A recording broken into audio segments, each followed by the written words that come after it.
Compañeros, les voy a hacer una pregunta. Imagínense que estalla una guerra en otra parte del mundo. ¿Honduras debería involucrarse, debería de condenar o simplemente decir esto está lejos de nosotros? Y hay una pregunta todavía más incómoda. ¿Qué pasa cuando los países que están en guerra empiezan a ignorar las reglas?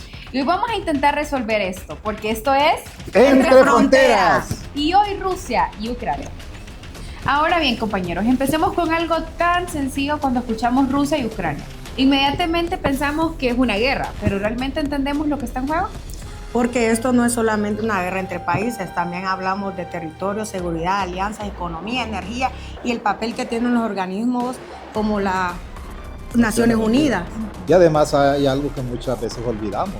Aunque haya una guerra, esto no significa que una persona esté permitido hacer lo que ella quiera. Pero espérense, entonces, cuando hay una guerra, o sea, ¿eso quiere decir de que también hay reglas?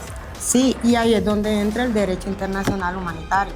Ok, entonces, explícanos un poquito de cómo si estuviéramos tomando un café y cuando escuchamos Derecho Internacional Humanitario, parece que estamos en una clase de 3 horas. Muy sencillo. El derecho internacional humanitario responde una pregunta. ¿Cómo limitar el sufrimiento de las personas cuando una guerra ya está ocurriendo? Por ejemplo, los civiles son automáticamente objetivos militares. Los hospitales tienen protección y existen reglas sobre cómo y contra quién utilizar las armas.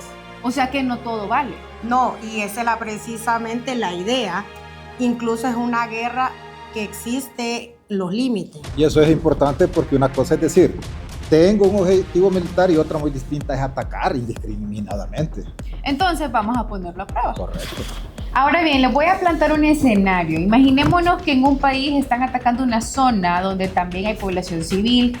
Dicen que ahí también existe un objetivo militar, pero el ataque puede provocar muchas víctimas civiles. Entonces hay dos opciones. Opción 1, atacar porque existe un objetivo militar. Opción 2, no atacar porque el daño a civiles puede ser excesivo.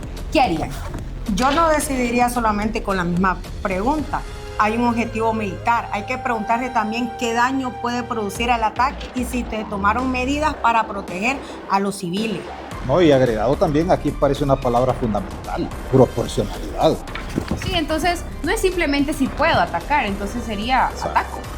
Exacto, la existencia de un objetivo militar no elimina todas las demás obligaciones. Ok, entonces, primera pregunta difícil, resuelta. Vamos con la siguiente.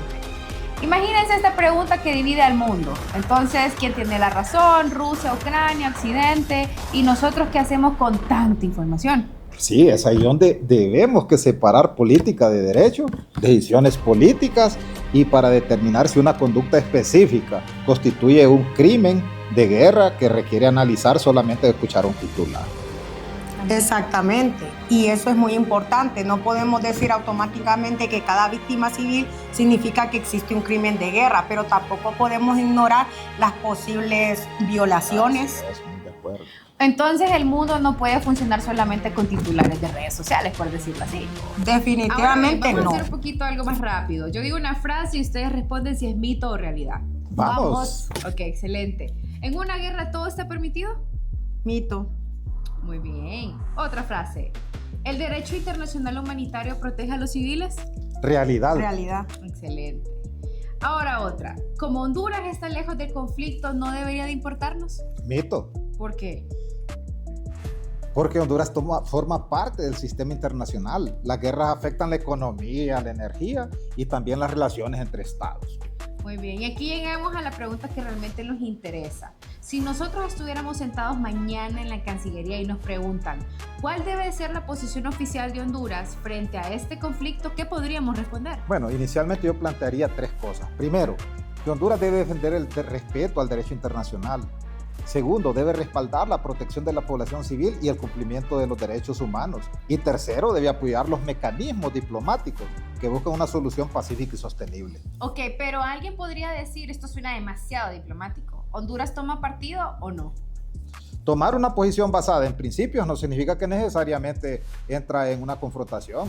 Honduras puede aplicar el derecho internacional humanitario y condenar a los civiles en un diálogo como parte del conflicto. De hecho, ahí es donde entra la importancia de las instituciones multilaterales.